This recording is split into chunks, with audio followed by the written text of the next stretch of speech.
saw the announcement. Obviously, you guys weren't here yesterday, but I'm sure you heard it. Here we are, remote for the time being. Hopefully, we're back after January, and we'll see what happens. But I saw a lot of your responses to the survey, which was great. And that's kind of what I want to focus on these next few days. I just want to kind of get us to close the gap between what's on the final and what we just haven't seen yet. And I mean, honestly, I looked at the final again even closer today than I did yesterday. It's easy. It really is. So, especially at home, especially multiple choice. So, and especially open note, right? So it comes down to us just kind of catching ourselves up a little bit, making sure that we have all of the notes and everything that we would need to do well. And so these next couple days, so today, tomorrow, and Thursday, I think we can do it. I think we can get through everything.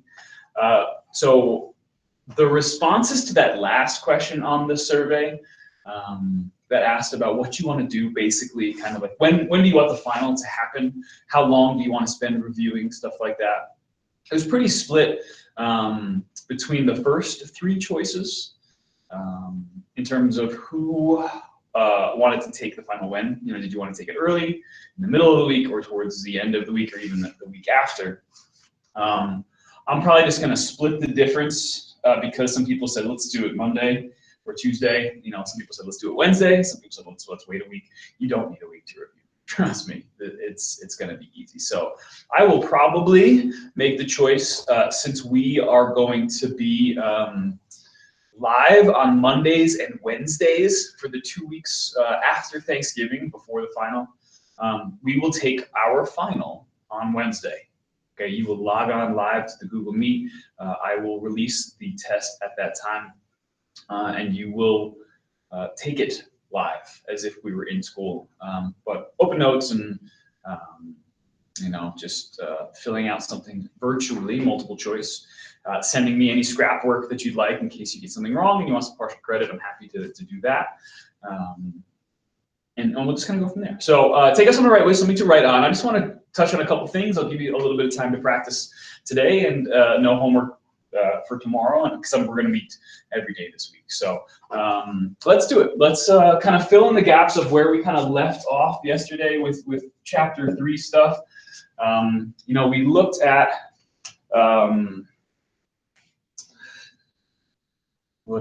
domain of logs was kind of what are the questions that are going to show up on the final, and now you know how to do that. But just as a quick recap, when you're looking at a logarithmic function, so f of x, a times log of b, log base b of x minus c plus d, right? It does all of those kind of transformations with the stretches, the horizontal shifts, and the vertical shifts.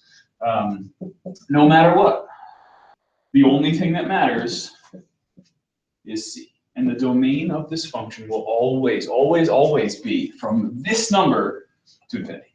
Okay, it's got a vertical asymptote of x equals c, and the whole function exists to the right of that. So you're never going to include that number, and it's going to take you all the way to infinity. Okay, and that should give you one of the, I think, 14 off the top of my head. Actually, I don't have it at the top of my head. I've got the final right here. Yeah, 14 multiple choice questions on the final. Okay, there's one. Cool. So I just wanted to make sure that I reiterated that, so that in case you missed yesterday, now you've got it. Okay, and just shout out questions if you need anything. Oh, other thing, make sure if you are here right now, jump in the chat and say something so that I can take attendance. Okay, easiest way to do that for me is if you're here right now, go into the chat, type your name, type hello, type whatever you feel like you'd like to. Say hi to everybody, and drop me in the chat. And then I know that you're here and I can take attendance. Okay, and that'll be just on your this week, just for this week, that'll be on your, what would have been your live day. So cohort B, this is just for you, really. Cohort A, you just take your attendance online, but if you want to say hi, that's cool too. Okay, let's keep rolling. Let's look at 2 of the other problems that are going to show up on this final. Exists really in chapter 3, but it should be old stuff for you. But they're really simple questions, so I'm not going to go super deep into this process, okay? I want to take a look at solving equations that have variables in the exponent, right? So solving exponential equations. But I'm going to look at the simplest versions of these because my understanding is you probably did more complicated versions of these that needed logarithms to solve, okay? The kind of question that shows up on this final is one that doesn't need logarithms, but it needs a good understanding of kind of one big idea. And then we'll take some time to just try it out while you're here, okay? So take a look at this question. Call this one number 1 if you want. Let's say like 5 to the x plus 3 power. So base of 5, exponent of x plus 3 is equal to 5 to the 7th power. Okay, 5 to the x plus 3 equals 5 to the 7th. And I really hope that this is kind of not just a one-sided thing. I would love for you to unmute yourself and talk to me. Because here I am staring at a camera in an empty classroom. If I want these to be equal,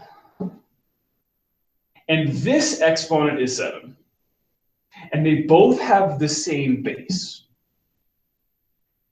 what do you know about or what do you think x plus 3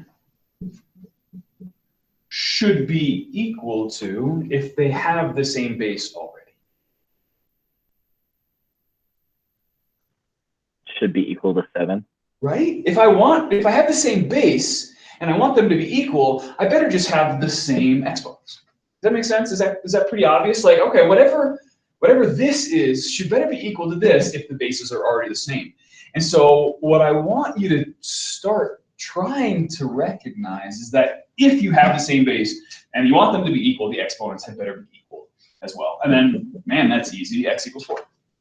And you're done, right? Solving exponential equations, solve for that variable wherever that happens to be, okay?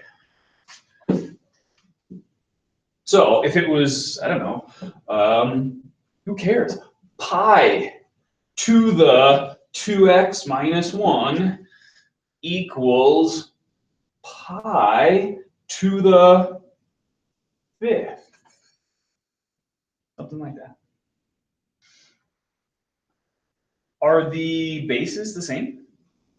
Yeah, we're good, right? They're both pi, they're both numbers. No variables there. The only variables are up in the exponent. What equation should we just kind of write right below it to avoid having to use logarithms to be able to solve for an exponent? What do you think we should just kind of like take away from this and write down as a much simpler equation to solve?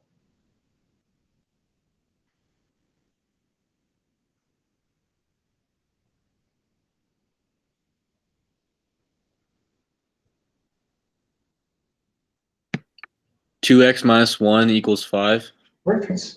And that's going to be kind of the thing you're going to have to do. You're going to have to look at an equation and say, you know what, if my bases are equal, I can kind of drop them. I can not ignore them, but kind of put them off to the side and really just set the exponents equal to each other and then do whatever you need to do to solve, right? Add 1 to both sides, divide by 2 on both sides, and get yourself to whatever really nice answer there might be. Okay? A lot of these answers that are going to be on this final are pretty nice. You know, you're not going to find like 17 thirds or something as a final answer. Okay? So if your bases are already equal, just set the exponents equal to each other. Okay? But let's see if my setup is already nice. Yeah, look at that. Perfect. Okay. What if your bases aren't equal yet? Like, let's say 2 to the power of, I don't know, like x minus 5 is equal to not 2 to some power, but what if we just had it like equal to 4?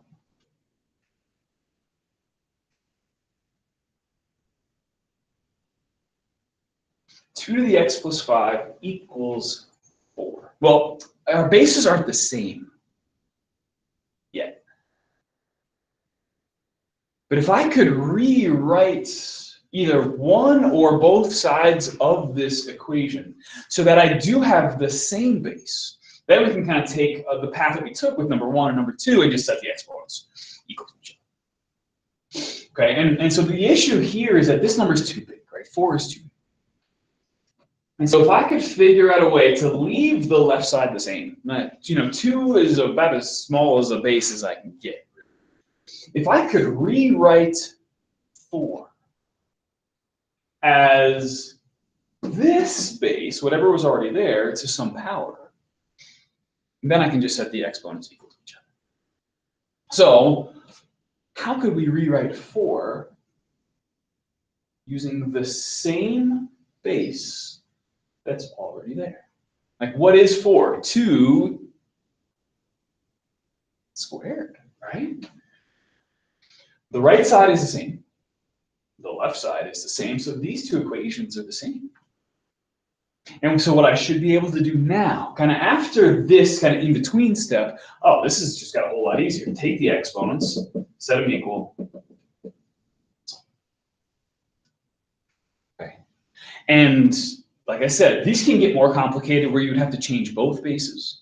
You could have like 8 to some power and 64 to some power and try to break both of them down.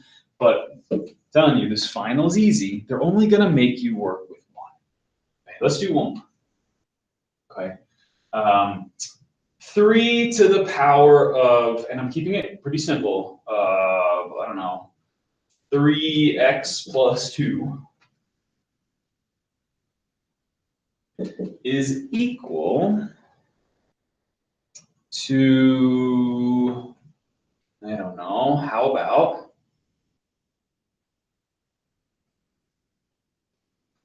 9?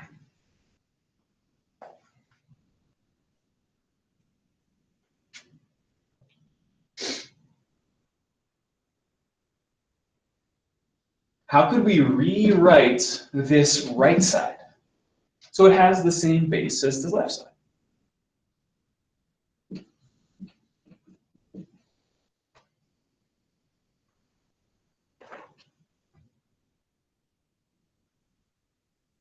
Three squared.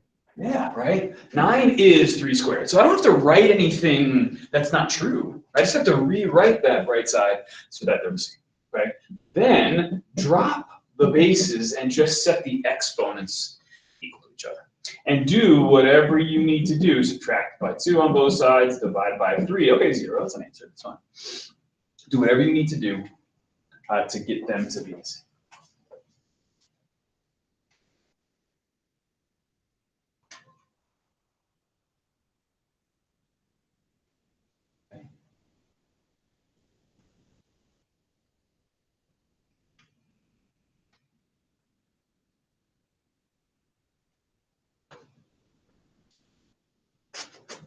Hopefully on your screen, you're seeing what I'm sharing from another screen. Try those 4. Okay? Try those 4 problems and see how you do. And if you can do those 4, you got it. You will get that question right on 4. All right, so I'll start putting some answers up here in 3 minutes. Shouldn't take too long.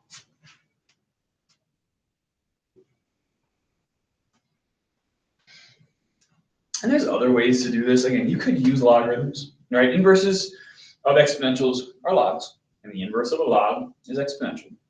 And so you can always use one or the other to solve the other one, right? You always have that relationship. And we'll touch on that again next. That'll be next. We'll look at log equations, which need exponents.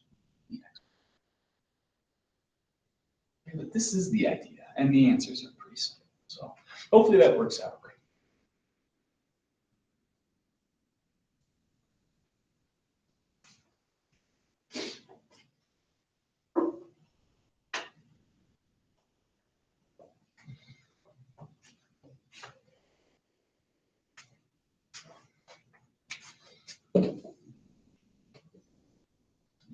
Let's practice. 2,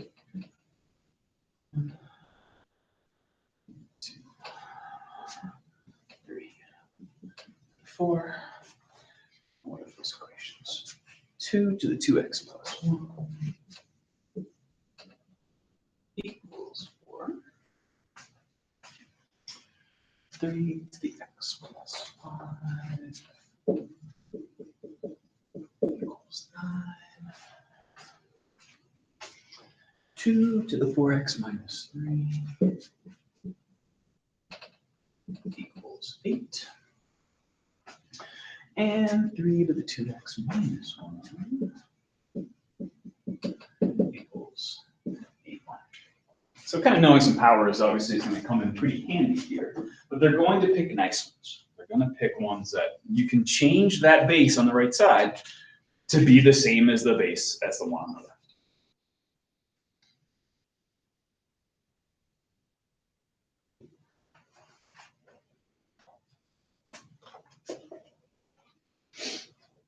Okay, one more minute, and then I will put up some solution, and then we'll move on. And hopefully this stuff is working for you. Hopefully you feel pretty good with that.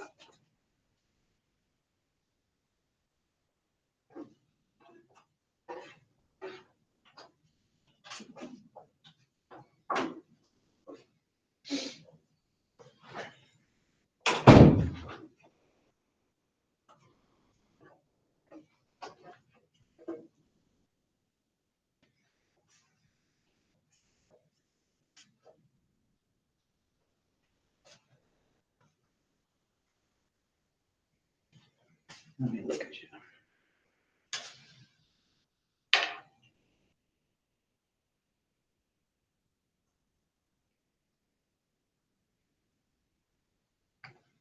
Let's see. It looks like lots of people wrote in the chat, so I can take your attendance. Thank you.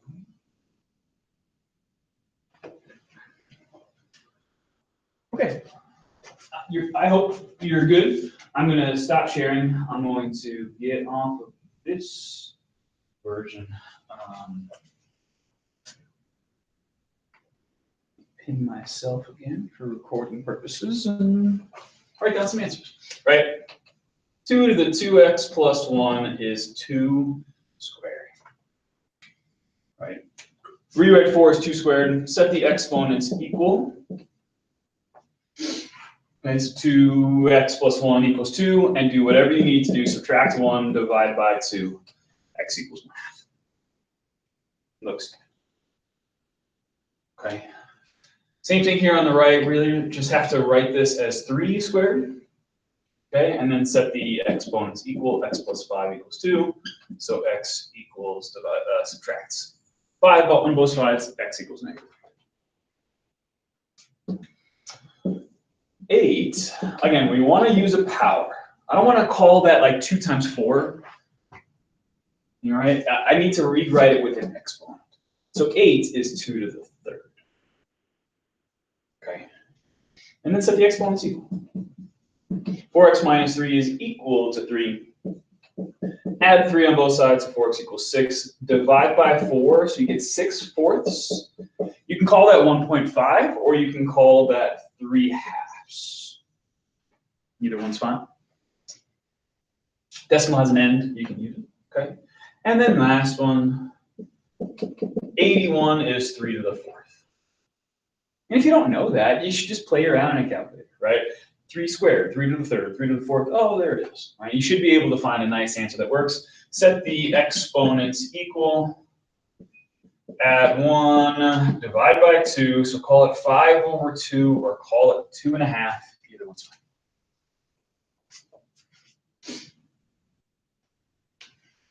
Questions on that one? All good? Okay, there's another question you're going to get right on this one. Okay, sweet. All right, let's move on. Let's go the other way. Let's look at logarithms and see the best way to solve those when things are simple. Okay, they're going to be simple.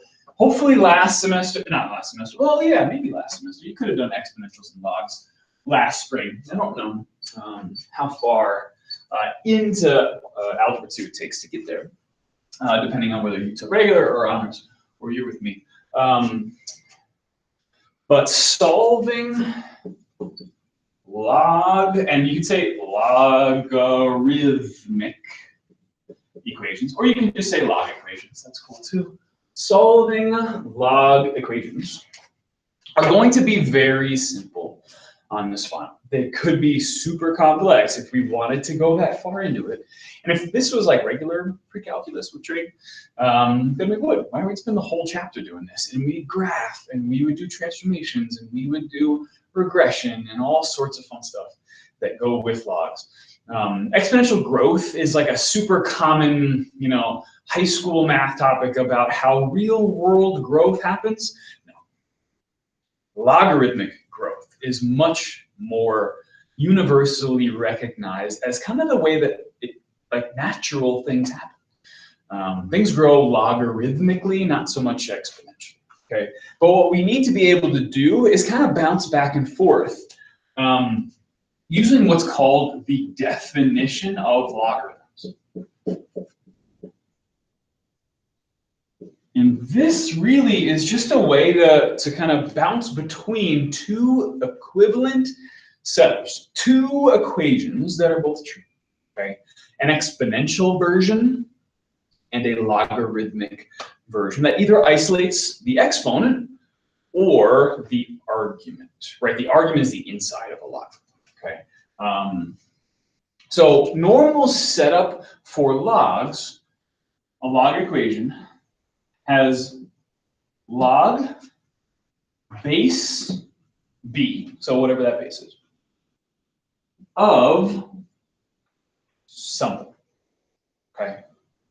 And that something is what is the argument, right? Right in here, whatever this is called the argument. Okay, not like getting in a fight, but if computer science, okay, arguments. And so it's really just could be anything, okay? And so I'm just gonna call it n, okay? Because it could be any number, and really it could be any expression. So I'm just gonna call it n. Okay, so log base b of n, that's equal to an exponent. And I'll just call it e so it's easy to remember that it's e. It's not the number e like we talked about last time, that's the exponent. We'll talk about the number e again here in a second. Okay, so b is my base. Here's my base. And then e is the exponent. I don't know if this light blue is showing up all that well. Okay, so base b, argument n, and then e is our exponent. Okay, and so this equation is exactly the same. So I'm going to put an arrow down here, but also an arrow back up so that you can see we can go in both directions. This is log form. Exponential form has a base. An exponent for that base, so b to the power of e, and it's equal to something, right? It's equal to n. That's the definition of logarithms. It's really, okay, we're going to define a logarithm based on the exponential equation that means the same thing. But you can see that what it does from going from this ben, I like to call it b to the e equals n, back up to log bene, as I have always called it since I was in high school when I first learned it. Log bene and ben are the same thing. But what's so nice about log form is it isolates the exponent. It's a way to pull the exponent down out of the exponent and have an equation equal to it, because that's what we're going to try to be solving, right? One or the other. Either I need to solve for the argument, cool, I've got an exponential form that can do that, or I'm trying to solve for the exponent and I can kind of work backwards to do that. Cool. And so when they ask us to use the definition of logarithms, this is really all they mean. Bounce back and forth. If you're given a log, use exponential. If you're given an exponent, an exponential equation, go back to logarithms and try to solve something. Okay. So the type of question, I think there's just one on the final that they're going to be asking us to look at is well, so your exponential equation is going to look like the ones that we just did. Okay, you don't have to use logarithms. Can you? Of course. Of course, you always have logs to do that. But the log equation, although it's pretty simple, you might be able to just look at it and know what the answer is if you know this relationship well. We'll just have to be able to make the switch from logs back to exponential. So let me erase some stuff here, and I'll show you what I mean.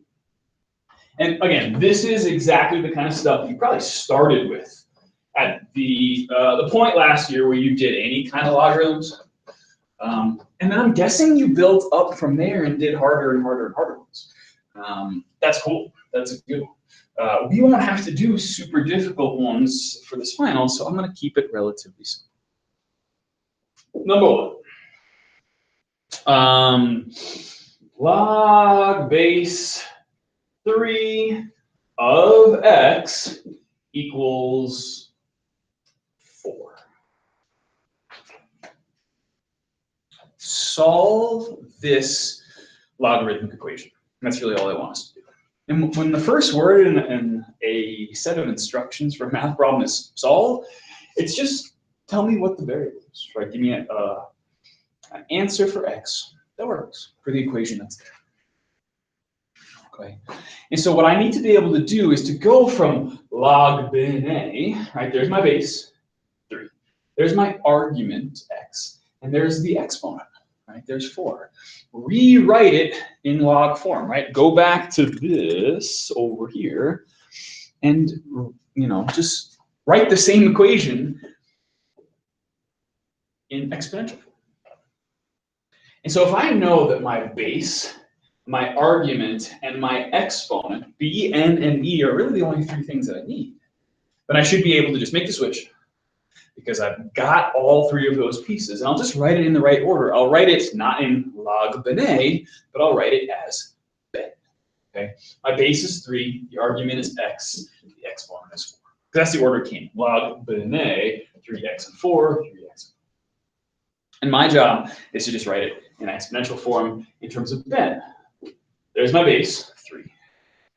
Exponent, 4. Argument, x.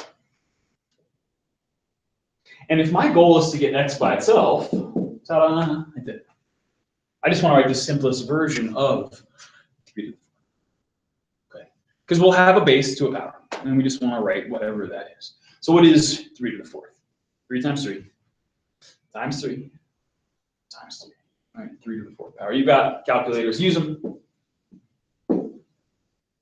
81. Done. That's simple. Okay. There's not going to be a necessity for us to isolate exponents, isolate logarithms before we make the switch. Right? I could have like 3 times log base 2 of 7 plus 1 equals 19 minus x plus 3. I can make it really kind of complicated and force us to do a lot of kind of algebraic maneuvering to get x by itself. But we don't have to. Okay? We really don't have to. Okay. Let's do another one. I don't know. How about just like log of x equals, I don't know, 4. I like the equal 4. That's a good one.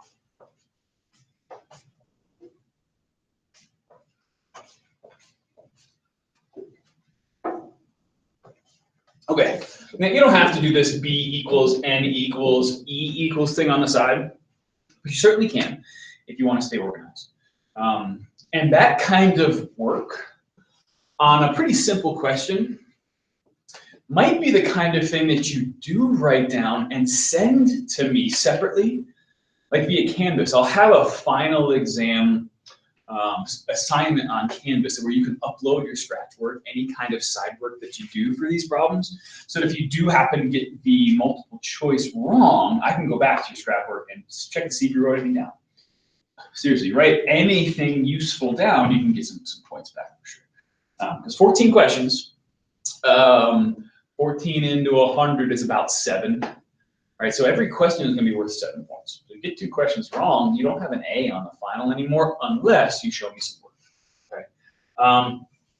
if I don't write the base for a logarithm, go ahead and unmute yourself. What is that base? 10. Good. Do you remember what kind of logarithm this is? What do we call log base 10? We have a name for it since it's used so often. Common log. Right, it's the common log. Okay, and that's the log button that's on your calculator. If it just says log, that's log base 10. All right, 10 fingers, 10 toes, decimals are all in base 10. The whole number system that we're used to is all in base 10. The whole metric system is all base 10. So there's my base. My argument is x, my exponent is 4, and so I just have to make the switch. Base, exponent, argument. 10 is my base. 4 is my exponent, and my argument was just x. Yay, I did it. X is already by itself. I just have to write it nicer. Okay? And when you have 10 to a power, I don't know if you know this number is how many zeros you have. 1 with 4 zeros. Okay, 10 to a power tells you how many zeros you got. Put the comma if you want to separate your thousands from your hundreds, not necessary. Sweet. All right, let's do one more. And then I'll give you some practice. And then we'll do one last thing because 35, 25, yeah, we got some time. Cool. All right.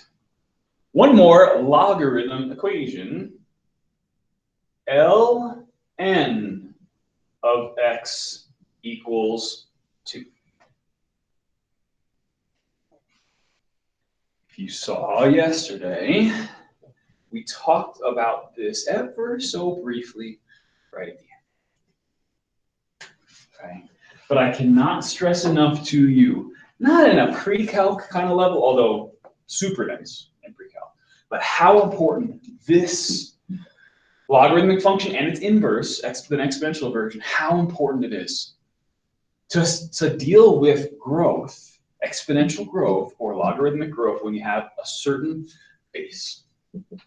And this is going to be a little weird because we have bn and e. The natural logarithm. What is the base for the natural logarithm? What is that number that should go right there?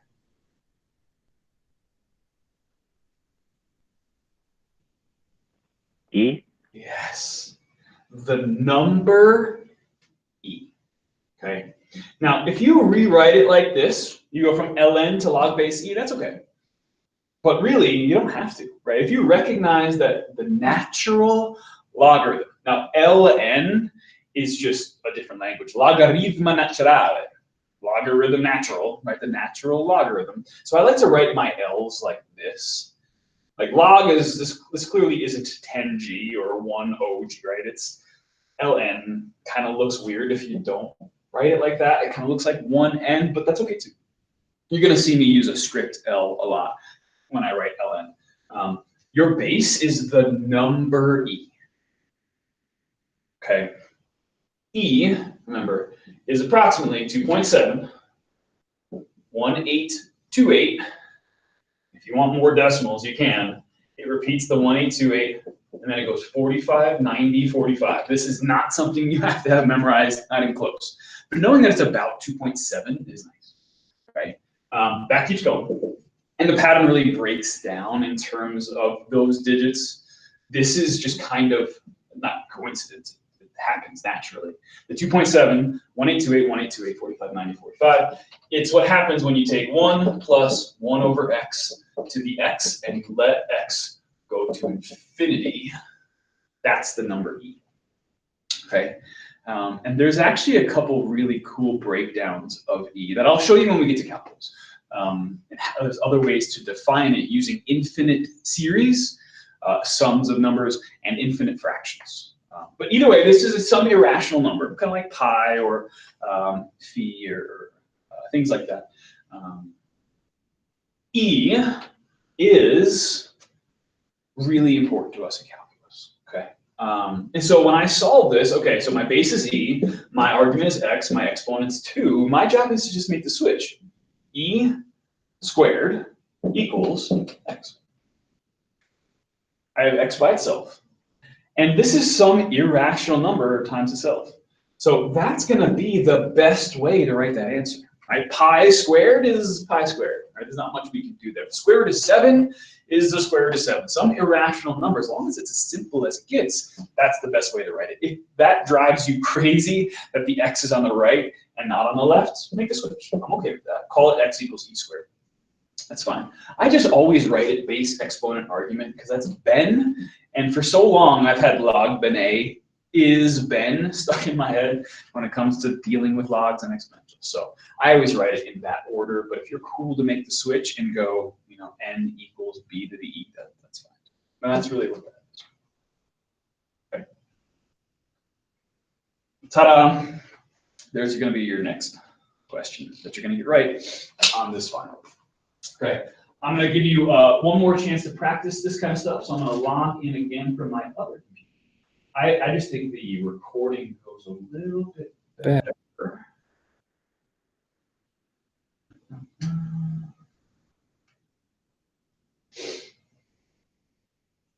I'm going to share again these, and haha, I had some questions hidden here.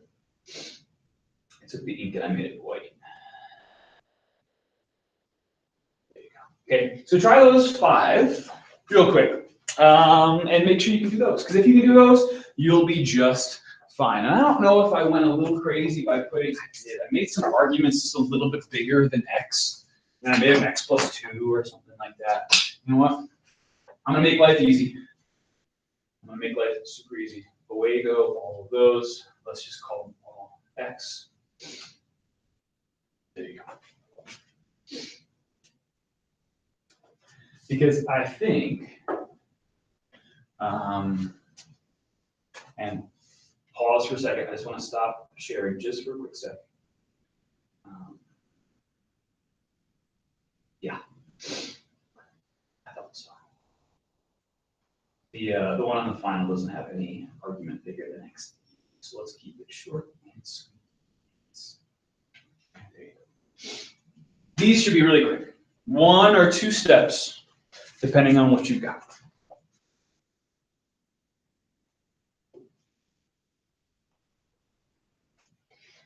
Take a couple minutes, try it out. I'll put up some answers. Then I'm going to do one more thing and probably let you go about 5 minutes early. Okay, because I know you're going to be, I know this sucks, you know, sitting on a computer all day. So hopefully you get some breaks. If you find that you're getting headaches or you're starting to lose focus or dizziness or anything like that, you got to get up and move. You have to give your eyes breaks from these screens. I know a lot of teachers, because we've been doing a lot of this live streaming, have been getting those blue light blocker glasses to help kind of filter out the things that really strain your eyes when looking at the screens a lot. So take breaks, stay active, get some exercise, get some vitamin D, you know, go outside, get some sunshine this week, and then the couple weeks after Thanksgiving as well. You really want to take care of yourself physically, mentally, and I know with you know, the news from this weekend that I'm sure by now you've heard with the passing of Jillian Smith, that it's even harder, right, to not be around people. But just know that we're here, okay? And we've got a lot of mental health professionals on call today and moving forward, not just your counselors, but people from Douglas County, whose sole job is to kind of deal with crisis response when stuff like this happens. I know when I was in high school, we lost a classmate as well, and it's not easy, okay? And we all deal with the grief differently, okay? So if you need help, just know that there are a lot of people out here that can help, okay? And if it needs to be me, I'm so happy to kind of sit down one-on-one with you and just be an ear to listen and give you some advice, or just keep my mouth shut and let you kind of vent a little bit about how you're feeling. So whether you knew her well, whether she was just an acquaintance, or if you never have had the chance to meet her, you know, we all have to deal with that kind of grief. So we're here, okay? And it's tough on everybody. It's tough on teachers. I had her last year, and it was a very sweet girl. So it's going to be a tough loss for us for sure. So keep each other supported. Okay, if you're doing well, but you know your friends are not, pick them up, right? Reach out to them, especially since we're stuck at home, which is best for us in terms of kind of curbing the outbreaks that we've had here, but really tough when you're dealing with kind of big tragedies. It really was. So we're here. I'm here for you. Lots of people are. Okay, so reach out if you need anything. I'm gonna put up some answers, so you can see how you're doing. I guess I'll get rid of this one. I'll get rid of it.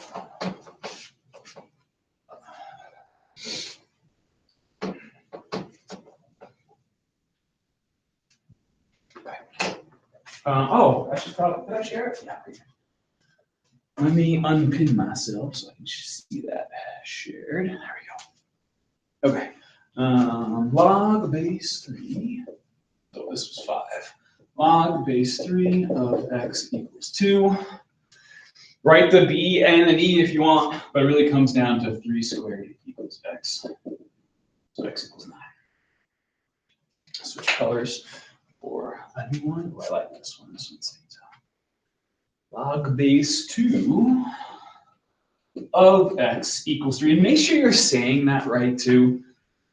Log base 2 of x. It's like a logarithmic function. So just like you'd read it, f of x, log base 2 of x. Base is 2, exponent is 3, arguments x.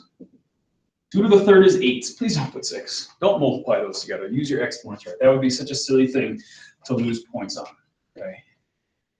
And a lot of times now, again, I'm not writing this final, and I haven't looked really closely at the answers, but a lot of times they'll put those common mistakes as multiple choice options. Like 6 for both of these, right? 3 times 2 or 2 times 3. Obviously, they're both different setups, and you're getting 9 and 8.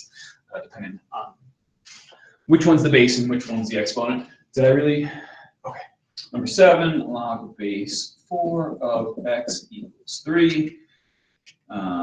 4 to the third equals x. And you don't have to know your perfect cubes by heart, but it's good to know the first 5. 1 cube, 2 cube, 3 cube, 4 cube, 5 cube. 4 to the third is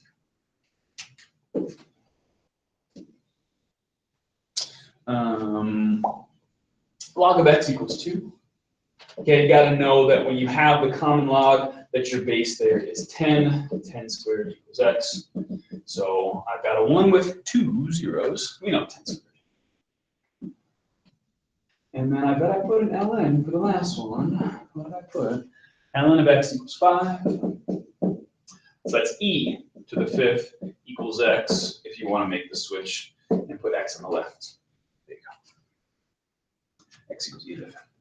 Okay, just knowing that ln is log base e. Okay. E is my favorite. It's awesome.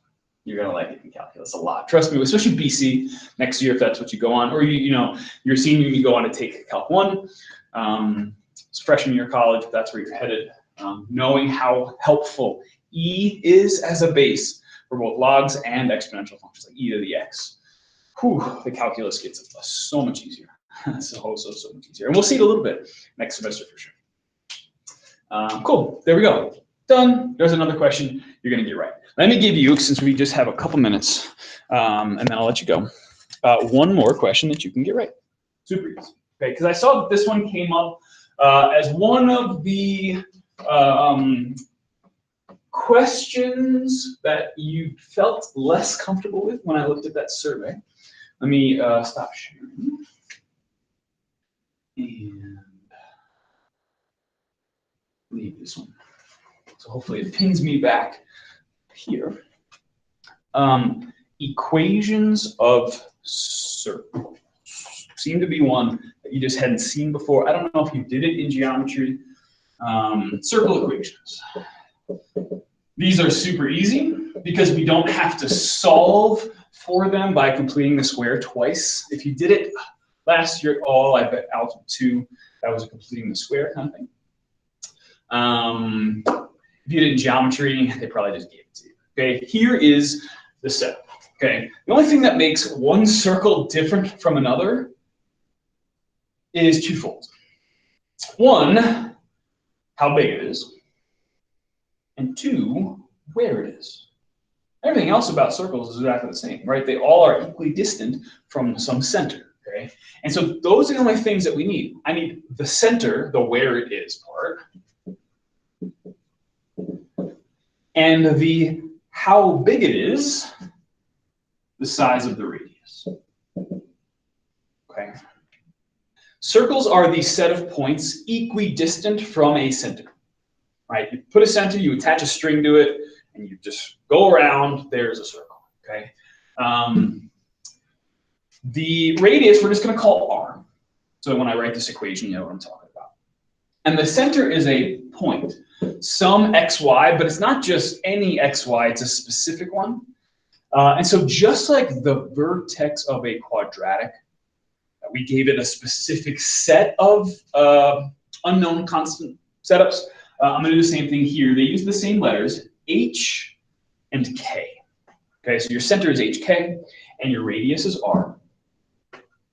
Here's the setup. Okay, your circle equation looks like this. Right? I can, but I'm not going with that. I can't nicely set like an f of x equals. So it's much easier to write it like this. Okay, parentheses, x minus h in parentheses squared plus y minus k in parentheses squared equals r squared. Everything's squared. Okay, this is standard form for the equation of circle. Okay. If you have that, you really can't screw this up. Okay.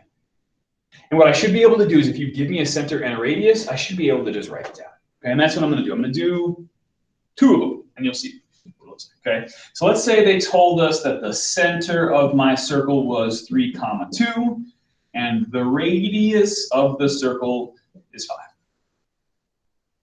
The only thing that we have to do is take h, drop it in, k, drop it in, r, drop it in, and square it. Okay, so I know that my setup is going to look exactly like this, but just a number for h, a number for k, and a number for r, and we'll actually go through the process of squaring it so that it looks a little bit nicer. Okay, so all the information's there. I just have to write it down. Parentheses, x minus 3. The x value of the center goes with the x. Okay, and it's just the minus because we're inside parentheses, so those transformations are just going to be backwards, right? So that's why we have a -3 in there, and then square it. X minus 3 squared. Plus, big key there, it's got to be plus. Okay, you can't leave off the plus, and you certainly can't make it a minus. You make it a minus, it's not a circle.